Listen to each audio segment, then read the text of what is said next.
Muito bom dia a todos, sejamos bem-vindos a essa casa, abraçados todos nós, acolhidos por esses amigos espirituais que aqui já se encontram, já estavam aqui antes de cada um.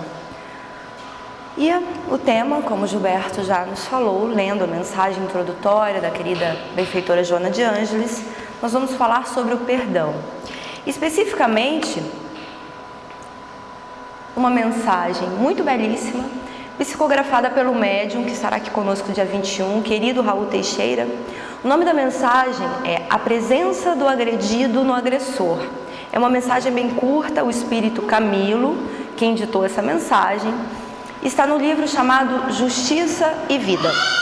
E a partir dessa mensagem, nós iremos fazer algumas reflexões. E vibramos para que essas reflexões sirvam para cada um de nós, na nossa vida prática, no nosso dia a dia, de relacionamento com os nossos irmãos. Porque está encarnado ou desencarnado, nós precisamos nos relacionar. A lei de sociedade é também um aspecto da lei divina, da lei do amor. Então, estar com o outro é um desafio. É um desafio porque nós somos imperfeitos. O outro também é imperfeito. E a minha sombra, a minha imperfeição encontra a sombra e a imperfeição do meu irmão. Estar com as pessoas ainda é um desafio para cada um de nós, porque somos imperfeitos, estamos caminhando. Então a mensagem tem a ver com a nossa vida, com o nosso dia a dia. Que possamos trazer esse conteúdo, essa essência para a nossa realidade. A presença do agredido no agressor. Então o benfeitor Camilo começa dizendo: comumente se afirma que aquele que sofre uma agressão não a pode esquecer, como se ela fosse gravada a fogo na mente. A afirmativa reflete acerto, sem que implique na impossibilidade do esquecimento. Então ele começa dizendo, o benfeitor começa daquilo que é usual, é senso comum, até um certo ponto, que nós dizemos que quem fere, muitas vezes esquece, mas aquele que é ferido, aquele que recebe a agressão, não esquece. Quem bate, esquece. Quem leva, não esquece. Normalmente nós falamos assim. E é a partir disso que ele começa. Mas ele já no parágrafo seguinte vai dando indícios de que pode não ser bem assim, não é taxativo. A afirmativa é certa, ele concorda, sem que implique na impossibilidade. Não é impossível esquecermos uma ofensa. Continuando, o benfeitor nos fala: o que se passa é que o indivíduo que se abriu à ofensa, e ele vai explicar quem é esse que se abriu à ofensa, é aquele que assimilou a agressão. Fecha vírgula. Passará a conduzir em si fluidos envenenados do agressor, que por sua vez conduzirá o sentimento de remorso por ter agido como agiu. Quando nós temos a vírgula antes ali, o que se passa é que o indivíduo, vírgula, que se abriu à ofensa, eu estaria explicando, o benfeitor, claro. Mas como nós não temos a vírgula antes do indivíduo, depois do indivíduo, não está explicando, ele está restringindo. Então ele está dizendo que nem todo indivíduo se abre à ofensa. Ou podemos também ainda pensar, nem todo indivíduo se abre ou permite que essa ofensa chegue na mesma proporção, na mesma dimensão, na mesma força e com o mesmo impacto. Ele fala aquele que assimilou a agressão. Aqui a gente já pode parar para pensar um pouquinho, que tem a ver com o nosso orgulho. É claro que tem a ver com orgulho, porque essa assimilação, ela varia por conta de uma série de circunstâncias, e inclusive por conta do orgulho. Os benfeitores espirituais nos dizem que orgulho e egoísmo são as duas chagas da humanidade. Coletivamente falando e individualmente falando, porque quem é que faz parte da humanidade? Somos nós. Então sabemos que esses são os grandes problemas.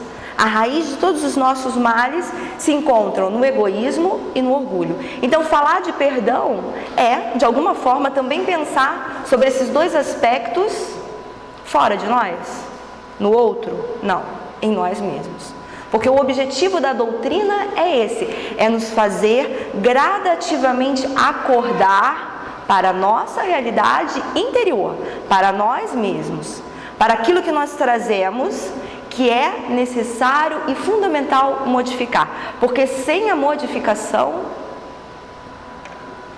não adianta nada. Numa das questões, que eu não me recordo o número, do Livro dos Espíritos, Kardec perguntou qual seria a melhor doutrina, qual seria aquela que nos salva. Não é bem assim que ele pergunta, mas é nesse sentido. Qual seria? Qual a religião, qual a doutrina, qual é o caminho? Os espíritos não responderam que a melhor doutrina é a doutrina dos espíritos, mas aquela que maior número de homens de bem fizer.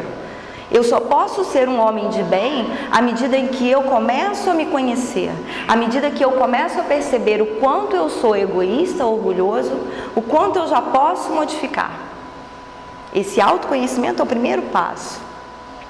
Caminhando então um pouco mais, aqui ainda dentro desse mesmo slide, ele fala desses fluidos envenenados, que, segundo o benfeitor nos fala, e nós paramos para analisar racionalmente, a gente concorda com ele. Esses fluidos envenenados que o agressor emite, eu posso, agredido, nos colocando na condição de agredido, assimilar de forma relativa. Continuando um pouco mais na mensagem, ele fala: no momento em que dirigiu o dardo mental que feriu o agredido, o agressor abriu um campo em si mesmo, pela liberação dos próprios fluidos. Esse campo é preenchido pelas energias fluídicas do agredido, que no instante da ocorrência ou nos instantes seguintes passa a fazer um quadro de dor íntima, que é o que geralmente acontece, de mágoa, de autopiedade, liberando energias no sentido do outro.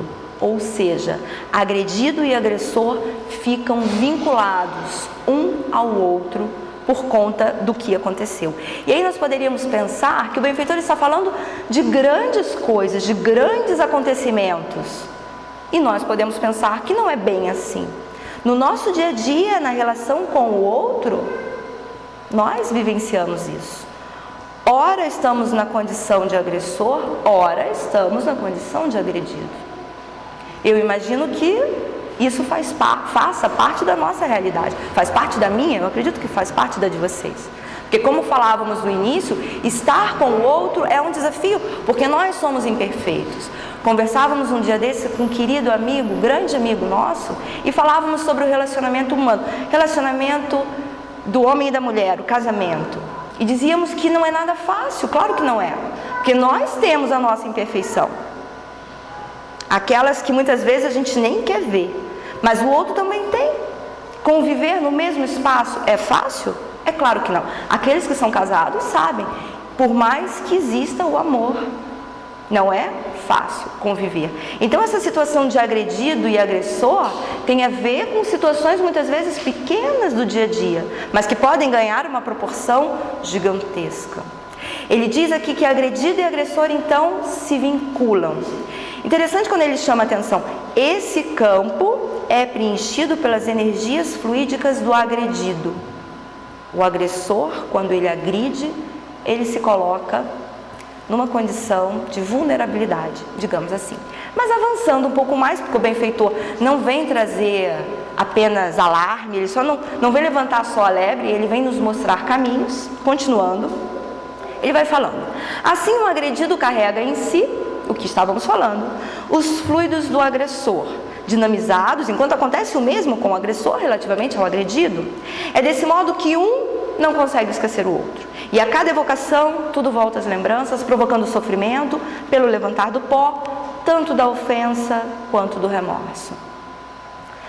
É comum também a gente dizer que o amor liberta e o ódio une. Une num sentido negativo, porque ninguém quer estar vinculado a quem agrediu você, ou quem você agrediu. Porque se você agrediu, se alguém agrediu, houve ali um desentendimento. Então ninguém quer estar vinculado, mas é fluídico isso. A gente já ouviu falar e possivelmente já falamos sobre isso. O amor liberta, o ódio une. E o perdão, é claro, liberta. Então aqui o benfeitor mostra com clareza sobre essas questões. Continuando um pouco mais, ele vai mostrar caminhos. E ele fala, em casos assim, dessa vinculação fluídica, agressor e agredido, é que se faz necessário o trabalho no bem. Trabalho que se converte, ele vai explicar o porquê, em transformador desses fluidos, convertendo energias envenenadas em energias salutares. Tudo o que nós queremos. Quem é que quer estar impregnado de energias envenenadas, em sã consciência? Nenhum de nós. Esse trabalho no bem, nós colocamos em caixa alta todas as letras para chamar a atenção, é o caminho que o benfeitor nos mostra, e para chamar a atenção na multiplicidade, nas possibilidades que é esse trabalho no bem. Porque nós muitas vezes achamos que o trabalho no bem é algo que aparece, algo muito grandioso, que despende uma energia física, uma movimentação física, uma movimentação muitas vezes financeira, e aí a gente arruma mil desculpas, mas eu não posso, eu não tenho tempo. E esse trabalho no bem, estudando um pouquinho a doutrina dos espíritos, lendo as mensagens dos benfeitores, Emmanuel, Joana de Ângeles, André Luiz, as experiências que André Luiz coloca lá nos livros, psicografada pelo querido Chico, a gente começa a entender que o trabalho no bem é muito mais profundo, existe muito mais possibilidades do que a gente possa imaginar. O trabalho no bem é, por exemplo, a minha vibração, a minha energia, a minha prece de coração e sincera em prol de outras pessoas. Porque fazer a prece para os nossos queridos, nosso filho, para o nosso marido, essa daí a gente faz com tranquilidade. Agora, fazer a prece por outros que são desconhecidos, que em tese não tem nada a ver conosco, é interessante a gente pensar sobre isso. Então, trabalho no bem é energia, é movimento? Sim, mas não necessariamente físico. Existe o trabalho em que a gente se desloca, em que a gente sai da nossa casa e vamos para o trabalho no bem. Mas não é só esse trabalho no bem que existe. E o benfeitor nos aponta como o caminho, esse trabalho que se converte em transformador dos fluidos. E talvez a novidade seja, não tão novidade assim, mas a novidade, entre aspas, seja que é um transformador de fluidos para agredido e para agressor, para os dois. Continuando. Quando o trabalho em prol do bem não ocorreu, porque nós temos o livre arbítrio, podemos nos fechar até um certo ponto na nossa dor, na agressão que nós julgamos ter recebido. É uma opção nossa. Quando o trabalho em prol do bem não ocorreu, de modo a livrar os indivíduos, agressor e agredido, das suas cadeias fluídicas, a presença e a atuação das dores e dos sofrimentos costumam impelir esses mesmos indivíduos à reharmonização com as leis cósmicas. Quando nós agredimos alguém, nós nos desarmonizamos com essas leis cósmicas. Nós vamos ver um pouco mais aqui para frente que a lei divina, como nós já sabemos, é a lei do amor. Toda vez que nós interrompemos o fluxo de harmonia dessa lei, nós nos comprometemos. E a melhor, ou ainda o caminho para a reharmonização, é o trabalho no bem. O benfeitor usa uma imagem interessante, cadeias fluídicas, confirmando aquilo que estávamos falando. Agressor e agredido se ligam, se vinculam pelo fato, pela situação ocorrida. E aqui, quando nós grifamos dores e sofrimentos, para pensarmos que não é uma imposição da lei. A dor, o sofrimento, nem é uma ameaça, não é uma punição, como talvez em alguns momentos a gente tenha essa imagem ainda. Todos nós passamos por outras religiões, nessa existência ou em existências anteriores. E essas imagens de punição, pelas quais a gente já transitou, porque era mais ou menos assim que era colocado, ou que colocávamos para os outros, de punição, de Deus que pune, que era uma visão equivocada. Hoje a gente já compreende isso. Hoje a gente já sabe que não existe inferno. O inferno é a nossa consciência de culpa, é o remorso, é o fogo que corrói, que o outro não vê, mas que nós sabemos. Hoje a gente já sabe isso. Hoje já temos a maturidade de compreender que o inferno nós carregamos conosco. em nosso coração? Assim como podemos carregar o céu? Uma belíssima história que o Vaninho lembrou ontem, né? Do samurai. Samurai truculento, forte, com toda a potencialidade e energia no físico, chega para um mestre perguntando o que ele queria saber, naquela hora, urgente ali, naquele momento, que ele não tinha tempo a perder, sobre o céu e o inferno. E aí o que o mestre fala para ele? É mestre, né? Aí o mestre começa a falar para ele um monte de coisa, agredindo, entre aspas, verbalmente, falando para ele que ele era isso, que ele era aquilo, e aí ele pega a espada e ele vai cortar a cabeça do mestre. Aí o mestre fala, isso é o inferno. Quando ele estava prestes a cortar a cabeça, isso é o inferno. Aí ele guarda, isso é o céu. Então o inferno é toda vez que nós manipulamos as nossas energias, mesmo inconscientemente, em prol da agressão, que muitas vezes nem chega a sair. Isso é um inferno. Então hoje a gente já tem essa maturidade para saber.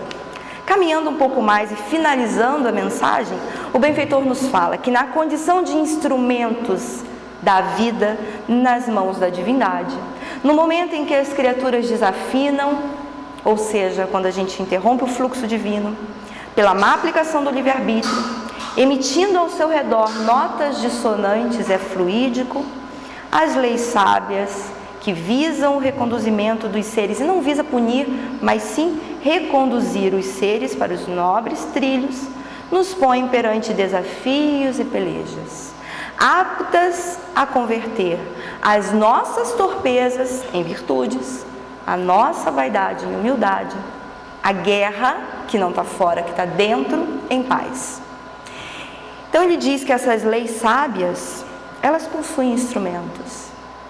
A vida possui múltiplas possibilidades de nos colocar no caminho, porque cada um de nós está inserido numa lei chamada lei do progresso. Vamos caminhar por nossas próprias pernas ou impelidos pelas circunstâncias. E a dor, o sofrimento, a dificuldade nunca é a primeira opção da vida. A primeira opção é sempre pelo amor. A cada um segundo suas obras, o mestre nos disse, sim. Mas também nos disse que o amor cobre a multidão de pecados. E essa ideia punitiva que nós ainda trazemos, insistimos em trazer isso porque está conosco há muito tempo. Muitas vezes, ainda que espíritas, ainda que estudando a doutrina, a gente acaba lendo os textos dos espíritos de Kardec com esse olhar, achando que é punição. Não, não é. A vida quer sempre nos educar, mostrando sempre os melhores caminhos. Então aqui termina a mensagem, como eu falei para vocês, ela é curta. E agora nós vamos fazer algumas reflexões, como já começamos a fazer.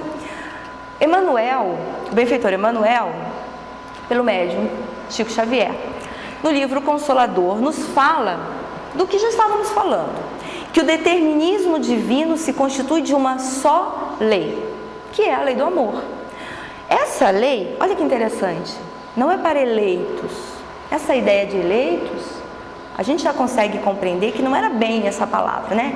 Eleitos. Eleitos num determinado grupo porque tinham uma tarefa da questão do Deus único. Mas todos, essa lei é para a comunidade universal, nos lembra Emmanuel. Todavia, confiando mais em si mesmo, aqui começa a nossa encrenca. Mais do que em Deus, o homem transforma a sua fragilidade em foco de ações contrárias a essa mesma lei, efetuando desse modo uma intervenção indébita na harmonia divina. Então essa intervenção indébita que nós fazemos a todo tempo, em proporções maiores ou menores, essa intervenção indébita é o mal, segundo o benfeitor Emmanuel nos coloca. Esse confiar em nós mesmos mais do que em Deus é a nossa rebeldia. Sabemos, de acordo com o Evangelho segundo o Espiritismo, que a característica dos espíritos que habitam o mundo de prova e expiação, o nosso mundo ainda é de prova e expiação, é a rebeldia. Então, num grau maior ou menor, somos rebeldes, somos refratários ao que a vida nos coloca, como possibilidades. Então, muitas vezes confiamos, na maioria das vezes, mais em nós. Queremos fazer do nosso jeito. E aí, o benfeitor também nos fala, Emmanuel, que, na verdade, nós somos frágeis, na verdade, nós somos ignorantes. O mal, como nós vamos ver mais para frente, não existe, porque ele ainda é humano, ele não existe na essência, porque gradativamente ele vai e está sendo transformado. Só que, interessantíssimo pensarmos que urge, ele continua, urge recompor os elos sagrados dessa harmonia divina. Urge, essa palavra nos lembra o quê? Urgência. É necessário e é fundamental recompor. Porque, como falávamos, o inferno está dentro de nós, na nossa consciência e no nosso coração. Então, quando a gente já começa a despertar e a vida vai trazendo 1000 meios e 1000 possibilidades para que isso aconteça, quando nós começamos a despertar, a gente se toca, a gente percebe que nós erramos. E aí nós precisamos recompor esses elos sagrados. É uma necessidade fundamental, primordial para o espírito. E quem nos cobra? É fora? Muitas vezes é fora, mas sobretudo é dentro de nós mesmos. Por isso urge, eis o resgate. Então, de forma sintética, de forma até mesmo poética, o benfeitor nos fala que o mal é uma intervenção nossa, humana, e é necessário recompor. Eu desarmonizei, eu preciso recompor. Isso é o resgate.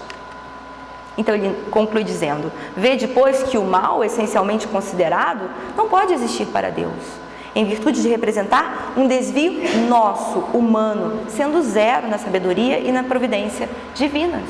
Então esse desvio nosso, pelo qual nós incorremos nesse erro, nesse equívoco, é necessário nos ajustar. E aí, voltando lá na mensagem do benfeitor, a oportunidade é pelo trabalho no bem, é claro. Mas se nós somos refratários a esses convites, a essas possibilidades de ampliar o nosso olhar, de ampliar a nossa forma de perceber e de sentir, porque quando nós nos fechamos na nossa dor, ela nos parece tão grande, nós nos sentimos vítimas da vida. Mas aprendemos com a doutrina espírita que não somos vítimas da vida. Agredido, entre aspas, ele está vítima naquela circunstância, mas nós não sabemos. A relação de agredido e agressor não sabemos. Pode ser outra, pode ser antiga. Quem nos garante que esse agredido de hoje não foi o agressor de ontem? E se não existisse Jesus, se a gente não considera Jesus nesse contexto, iria ficar um toma lá da cá. Eu agredi, aí depois me agridem. Mas a gente sabe que Jesus veio com uma proposta revolucionária, uma proposta que a gente ainda não assimilou na plenitude que a gente pode, na plenitude que nós podemos assimilar. A proposta do amor que liberta. Já vamos falar mais sobre isso. Vamos só finalizar aqui a parte do benfeitor Emmanuel. O Criador é sempre o Pai generoso e sábio, justo e amigo, considerando os filhos transviados, cada um de nós, como incursos em vastas experiências. Assim como nós olhamos para o nosso filho e sabemos que o que ele faz, a arte, a estripulia que ele fez e faz, é fruto da ignorância muitas vezes, de uma rebeldia momentânea, e a gente tem sempre um bom olhar para com o filho, a mãe é assim, o pai também. Deus é para conosco infinitamente maior, é claro, a proporção é muito maior. Então Deus sabe que cada um de nós está inserido em experiências, fazendo escolhas pelo uso do nosso livre-arbítrio. E esses dias um jovem nos perguntou: mas por que tem que ser assim? Por que a gente não faz sempre o bem? Por que a gente não vai sempre pelo caminho reto? Por que a gente tem que fazer maldade? Por que alguém tem que matar alguém? Tirar a vida do outro? Um jovem nos perguntou isso esses dias. Estávamos conversando sobre a doutrina. E ele nos perguntou sobre isso, lá com as histórias dele, com as encrencas dele, querendo saber mais. E nós falávamos: teríamos mérito? Seríamos máquina? Se nós fôssemos fadados ao bem o tempo todo? Qual o mérito? O mérito é a nossa escolha, é esse conhecimento. Jesus, mais uma vez, já nos dizia: conhecereis a verdade nos libertará. A dimensão disso é profunda, como tudo o que o Mestre nos disse. A dimensão é profunda. Conheceremos a nossa verdade, a nossa fragilidade também, e nos libertaremos, porque teremos mais segurança nas nossas escolhas. Aqui lembramos de controle e responsabilidade. Há uma diferença. Nós, pela nossa rebeldia, fazendo as nossas escolhas, como o benfeitor nos disse, fazendo a opção, confiando mais em nós mesmos do que no Pai, achando que somos autossuficientes, queremos controlar. Mas sabemos que não é possível. Alguém consegue dizer o dia que vai desencarnar? Alguém consegue dizer? Que vai ser daqui a 5, 10, 15, 20, 60 anos? A gente consegue? Alguém consegue dizer que o seu filho vai ficar do seu lado até você ficar velhinho? E que você vai desencarnar antes dele? Alguém consegue? Nós conseguimos controlar isso? Que os nossos queridos não vão ficar doentes? Que nós não vamos ficar doentes? Nós conseguimos controlar? Não. O controle geral, a administração geral, ela é divina. A administração nossa, uma administração com A minúsculo, aqui, nossa, tem a ver com a responsabilidade. O que a vida nos coloca de possibilidades, como nós administramos isso. Aqui entra a nossa parte, a nossa responsabilidade, com aquilo que nós não podemos modificar. Essa responsabilidade, em geral, fugimos dela e colocamos a culpa, muitas vezes, no outro, porque é mais fácil. A culpa é sempre do outro. Foi o outro que me atrapalhou. A culpa, nós espíritas, muitas vezes colocamos no obsessor, no pobre do obsessor. Até no benfeitor que não ajudou, que não orientou. Então essa responsabilidade que é a nossa parte, é nela que nós temos que nos concentrar. Porque o controle, fiquemos tranquilos, está na mão de Deus. E nós sabemos, porque o benfeitor nos fala aqui, e nós já sabemos disso. Jesus também nos falou que Deus, que o Pai é amor. Então Ele não quer o mal dos seus filhos, de cada um de nós. É claro que não. A movimentação que foge ao meu controle, que está no controle divino, é sempre para o meu bem. Só que nós confiamos mais em nós mesmos do que em Deus. Não poderia ser outro, como já estamos falando, desde o início. O nosso ponto de partida é sempre o Mestre Jesus. Nosso modelo e guia. Não um modelo qualquer e não um guia qualquer. Já sabemos disso. Coerente do início ao fim. Veio quebrar um monte de paradigmas humanos. Veio nos educar o olhar, veio nos falar da necessidade de cuidarmos do sentimento. Porque o reino não é fora, é dentro do nosso coração. E é dentro do coração, é no sentimento, é por aí que Deus fala conosco. Então Jesus, ele veio quebrar uma série de paradigmas, veio nos mostrar a importância de espiritualizarmos a nós mesmos, porque nós não somos um corpo que tem uma alma.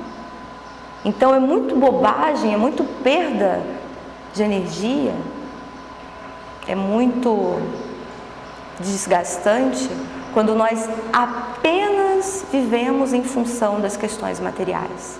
Elas têm a sua importância, sabemos disso, e o Mestre sabia.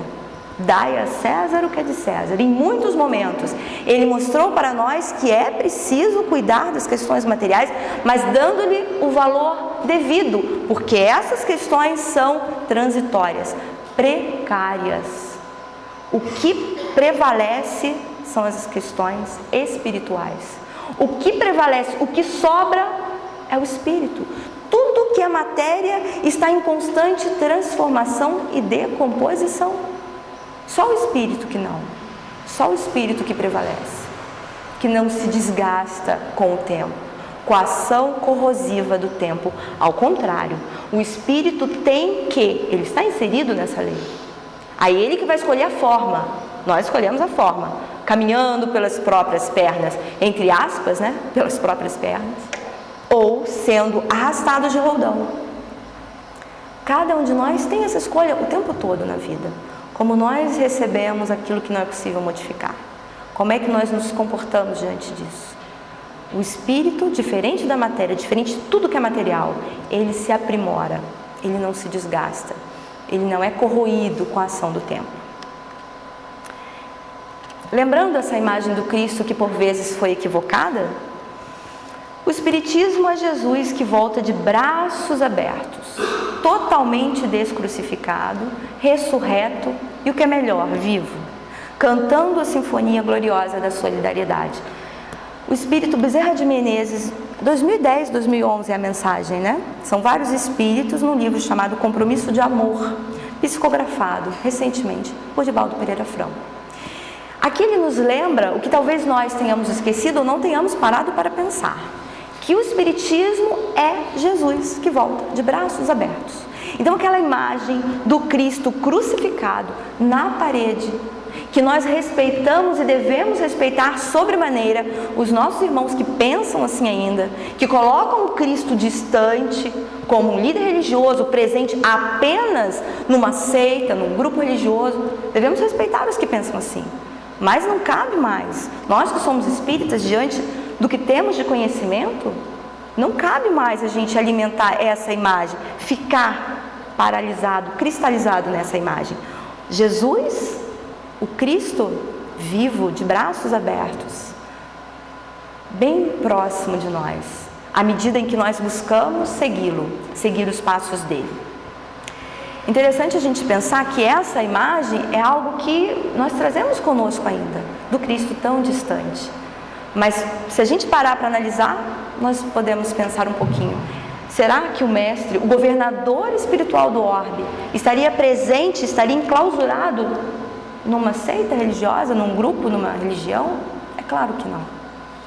Jesus é muito mais do que isso, é o nosso governador do orbe, é o nosso irmão mais velho, é o espírito mais puro que esteve conosco.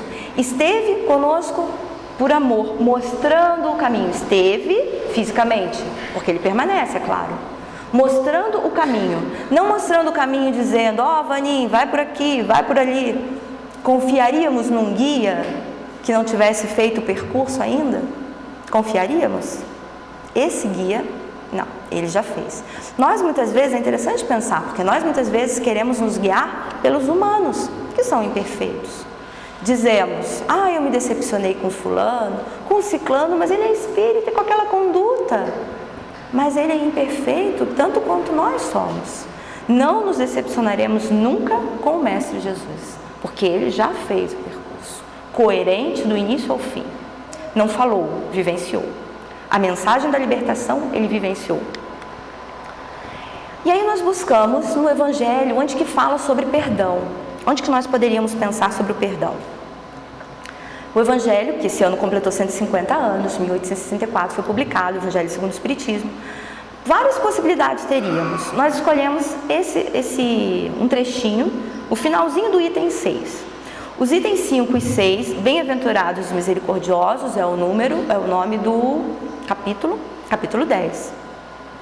E os itens 5 e 6 tratam das questões relacionadas à reconciliação com o adversário.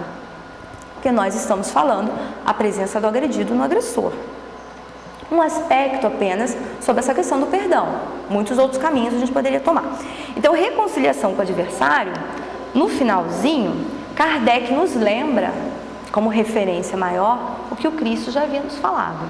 Não saireis de lá da prisão, olha a lembrança da cadeia fluídica, presos na cadeia fluídica, agressor e agredido, enquanto não houverdes pago até o último centavo, isto é, enquanto não houverdes satisfeito completamente a justiça de Deus. Como nós vimos anteriormente, a nossa intervenção indébita, nós precisamos harmonizar. Cada vez que a gente desarmoniza, é diante da lei que nós nos comprometemos. Então o nosso irmão, aquele que foi agredido por nós, muitas vezes já nos perdoou, já se libertou, já está em outra, já está caminhando, já está buscando novos desafios para o seu crescimento evolutivo. Mas nós, que devemos, vamos pensar, precisamos harmonizar. E como Kardec, lembrando aqui, o mestre nos fala, enquanto não tiverdes pago o último centavo. Então, muitas e muitas vezes nós nos prendemos a determinadas situações, pensando na nossa reencarnação, pensando no processo evolutivo, que já poderíamos estar desligados, desvinculados, livres daquela situação, mas ainda nos prendemos, porque deixamos de harmonizar.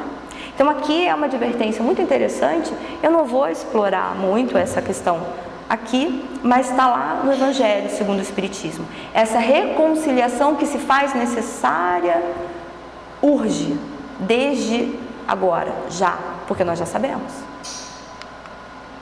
E aí, pensando que a ficção nos ajuda a pensar a nossa própria realidade, pensando nessas questões de perdão, a presença do agredido no agressor, nós trouxemos aqui algumas imagens. Começamos com essas aqui.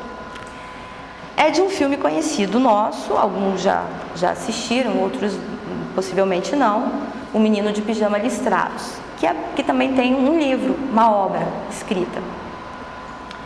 Quem viu o filme vai lembrar que esses dois meninos, eles têm a mesma idade, Bruno e Samuel.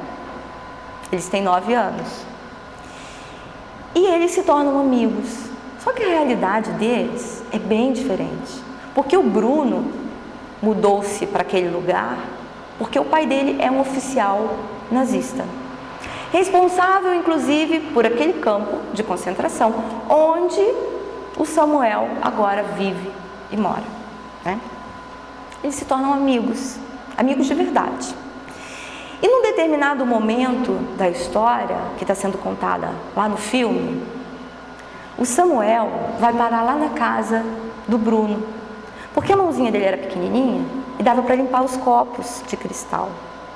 Interessante pensar sobre essas questões absurdas, né? E o menino vai parar lá na casa dele. Eles, no campo de concentração, a gente sabe que além de todo maus tratos, além de tudo que eles passavam, eles também passavam fome. E tem um pote de biscoito, acho que é biscoito, se eu não me engano.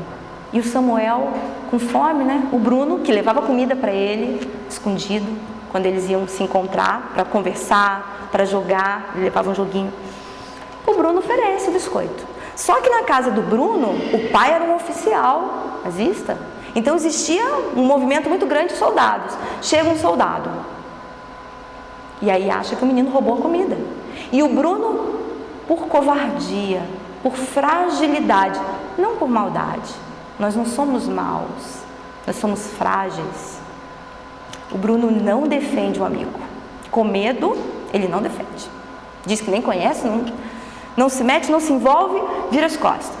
Depois ele fica sabendo que o Samuel apanhou e muito por causa disso, porque ele vê o olho roxo do amigo.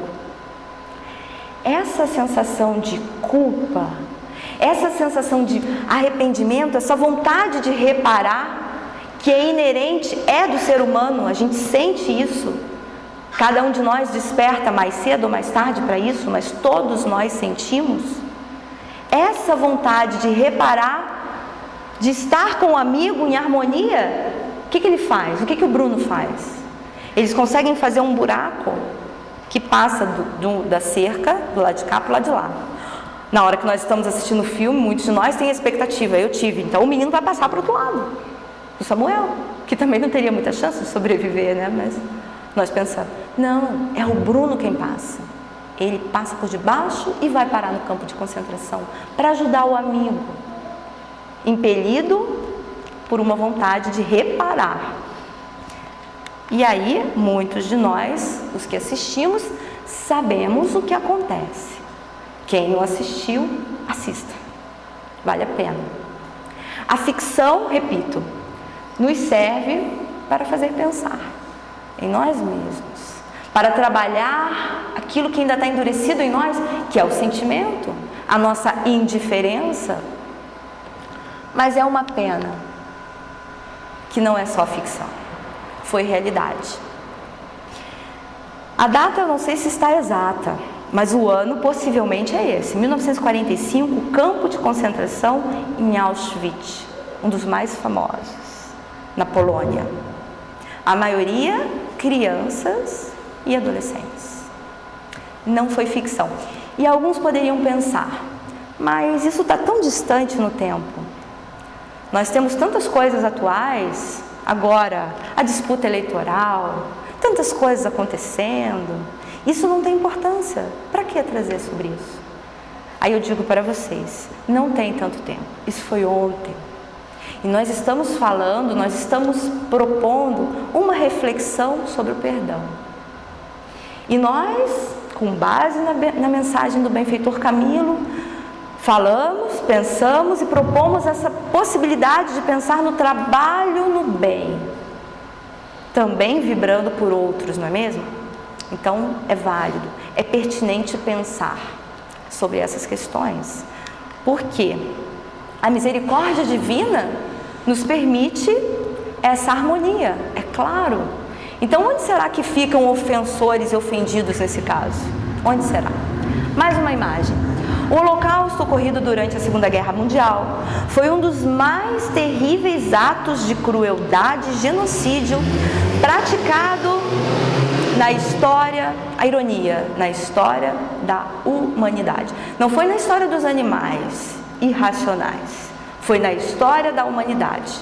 E nós nos inserimos nessa humanidade. Mais de 6 milhões de pessoas, mais de 6 milhões foram exterminadas neste período. Exterminadas. Se não fôssemos espíritas, nos escandalizaríamos, mas ficaríamos por aí. Somos espíritas. Sabemos que exterminados foram os corpos. Esses seres permanecem. Agredido, agressor, ofensor e ofendido permanecem.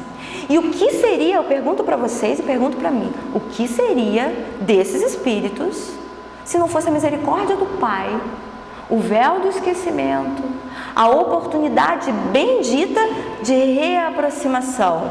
Porque muitos, é esse o caminho, gradativa. Essa reaproximação de ofensor e ofendido, ela é gradativa, na medida daquilo em que a gente já pode superar. O que seria desses espíritos não fosse a misericórdia do Pai? Nesse mesmo período também foram mortos, exterminados, entre 220 mil e 500 mil ciganos. É um número muito grande. Nós talvez já imaginávamos que não foram só judeus. Também foram negros, homossexuais, perseguidos, mortos, torturados, situação deplorável.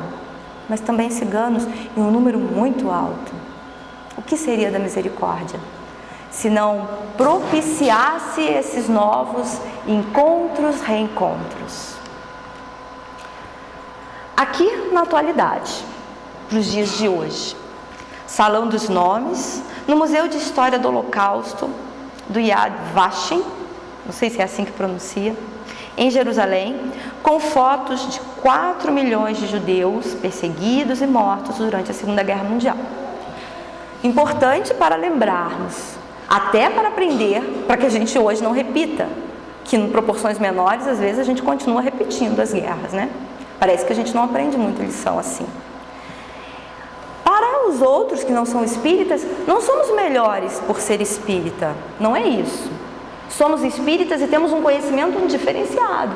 Então não podemos olhar para as situações da vida, para as ocorrências, para os lugares, para as coisas, para os fatos, com o mesmo olhar, como se não fôssemos. Então, para nós que somos espíritas, pensar a dimensão disso. O que isso representa? É claro que nós não trouxemos essas imagens para criticar. Não é isso, não é essa a intenção. No Evangelho segundo o Espiritismo, voltamos a ele, no mesmo capítulo, Bem-aventurados os misericordiosos, nos itens 11, 12 e 13, nós temos as colocações do Mestre que nos lembram: não julgueis para não seres julgados, atire a primeira pedra aquele que estiver sem pecado. Sabemos o contexto dessa colocação do Mestre, a mulher que foi pega em adultério. E aí nós queremos chamar a atenção para o seguinte: as palavras do Mestre como nossa referência, nós não trouxemos as imagens para julgar quem quer que seja, não estamos julgando os nossos irmãos. Trouxemos para pensar e refletir na nossa indiferença, sensibilizando o nosso coração e para pensar sobre o perdão. Essa sentença, ela faz da indulgência um dever para nós outros, porque ninguém há que não necessite para si próprio de indulgência, nos lembra Kardec nesses itens que eu falei anteriormente do capítulo Bem-aventurados os misericordiosos. Então nós que nos sentimos agredidos e possivelmente somos em vários momentos da vida, no relacionamento com o outro, nós nos sentimos agredidos. Mas também, lembremos, somos os agressores em alguns momentos. Ora ocupamos uma posição, ora ocupamos outra. Então a mesma indulgência que nós precisamos ter para com aquele que nos agrediu, a um passo do desequilíbrio, como o Gilberto leu na mensagem de abertura da benfeitora Joana de Ângeles, o agressor está a um passo do desequilíbrio, ou ainda está no desequilíbrio. Então a mesma indulgência que a gente tem que ter para com ele, nós também queremos que tenham para conosco. Essa é a ideia. Mas a profundidade dessa passagem é maior, porque Jesus, aqui nas palavras de Kardec, Jesus queria dizer mais. Sempre quando ele traz uma proposta, Jesus, é para ampliar a nossa forma de ver e de sentir. Kardec nos lembra, não é possível que Jesus haja proibido se profigue o mal, uma vez que ele próprio nos deu o exemplo, tendo-o feito até em termos enérgicos. O que quis significar com aquela colocação, atire a primeira pedra, aquele que estiver sem pecado, é que a autoridade para censurar está na razão direta da autoridade moral daquele que censura. Tornar-se alguém culpado daquilo que condena no outro é abdicar dessa autoridade, é privar-se do direito de repressão. Muito profundo e muitas questões poderíamos pensar a partir dessa reflexão de Kardec. A autoridade moral, isso nós já havíamos cogitado. O único que tinha autoridade moral ali para criticar a mulher adúltera era o Cristo, o Mestre, e ele não fez. Mas será que ele quis dizer para nós, então não vamos ligar para o mal que existe no mundo? Os assassinatos, a corrupção, as guerras. Não vamos nos incomodar com isso, nós não temos nada com isso. A guerra não é na minha casa, não é no meu país. O problema econômico não é no meu bairro. O ato infracional não foi comigo. Nem sei o que é isso, não me interessa. Não, não foi isso que o mestre veio falar para a gente, não. Ele veio falar para a gente, Kardec muito bem lembra, aqui já dá dicas para a gente pensar, coloca uma pulga atrás da nossa orelha. Tornar-se alguém culpado daquilo que condena no outro é abdicar dessa autoridade. Todos estamos inseridos na lei do progresso. Contribuímos para esse progresso pela nossa transformação moral. É a nossa conduta, é o nosso esforço em domar as nossas más tendências, a cada dia, a cada momento, que nos autoriza, que nos dá essa, não de mudar o outro, porque nós não vamos mudar o outro, mas de perceber aquilo que não está certo e cobrar quando nós temos essa oportunidade de cobrar. Quando Jesus dizia dai a César o que é de César, ele também estava falando disso. Como que eu vou cobrar que os políticos não estejam fazendo a parte deles se eu não estou fazendo a minha? E aí possivelmente nós poderíamos pensar, mas eu sou honesto, porque dificilmente a gente vê os nossos problemas e os nossos defeitos. A gente vê muito fácil do outro. Dificilmente a gente vê o nosso, mas fácil vê o do outro. E aí a gente poderia dizer, mas eu faço a minha parte, eu cumpro com tudo ali certinho, pago os meus impostos, sou honesto. E os políticos não são. Aí cabe a reflexão, será que somos mesmo? Vamos olhar com calma. E depois outra consideração. De novo o Mestre Jesus, a cada um segundo suas obras. Cada um de nós vai prestar contas e já presta, é dos seus atos, é da sua conduta. Nós não temos como escusa dizer que nós desviamos porque o outro desviava. Mas se o político era corrupto, eu também era, porque ele era. O vizinho fez errado e aí eu também vou fazer, porque... Não, a cada um segundo suas obras. Nós trouxemos, já chegando no finalzinho, nós trouxemos mais uma imagem. Mais uma vez a ficção, não para ficar na ficção, para pensar a realidade. Porque nós estamos falando de perdão. Existe um filme chamado Minha Amada Imortal, que é de 1994. O filme trata da biografia de um dos maiores gênios que esteve aqui conosco, que passou por aqui na música, Beethoven. Essa obra fala, como eu disse, a biografia desse gênio. Só que romanceada, não foi provado, ainda não foi provado quem é essa amada imortal. Beethoven deixou 3 cartas, 3 bilhetes, digamos assim, fazendo alusão a essa amada imortal. E o filme de 94 vai sugerindo que essa amada é a cunhada dele. Alguém com quem ele não podia estar, não podia ficar com ela, mas alguém muito querida do coração dele. E ela em relação a ele, é claro. Só que no filme mostra o seguinte, como eu estou falando para vocês, não foi provado, isso é ficção, mas ajuda a pensar a realidade. Vocês já vão entender o que eu estou falando, porque eu vou chegar lá. Vamos construindo juntos, vamos pensando. Quem viu o filme vai saber melhor do que eu estou falando. Essa cunhada, Joana, traduzindo aqui para o nosso português, Joana, ela é perseguida por Beethoven. Ele persegue, o irmão dele morre, ela fica viúva, ele tira o filho dela e ele persegue, ele briga com ela, vai para a justiça, ele causa um transtorno, um verdadeiro inferno. Ele é o agressor e ela agredida. E aí, já no final da sua existência, Beethoven, quase surdo, compõe a sua obra, considerada por muitos a obra magistral, a Nona Sinfonia. Linda, belíssima. Eu ia trazer, mas por conta do tempo, né? Mas a gente busca lá na internet, está lá, a Nona Sinfonia. Ele compõe essa obra belíssima. E no filme mostra a música tocando e ela, Joana, perseguida por ele, a cunhada, ouve aquela canção belíssima. E a reflexão dela é tão interessante, por isso nós trouxemos, que fala do perdão. Ela diz mais ou menos assim, que aquela composição, aquela música, ele, Beethoven, ter feito uma coisa daquela, é lógico que ela perdoava ele. Depois daquela composição, é claro que ela perdoava.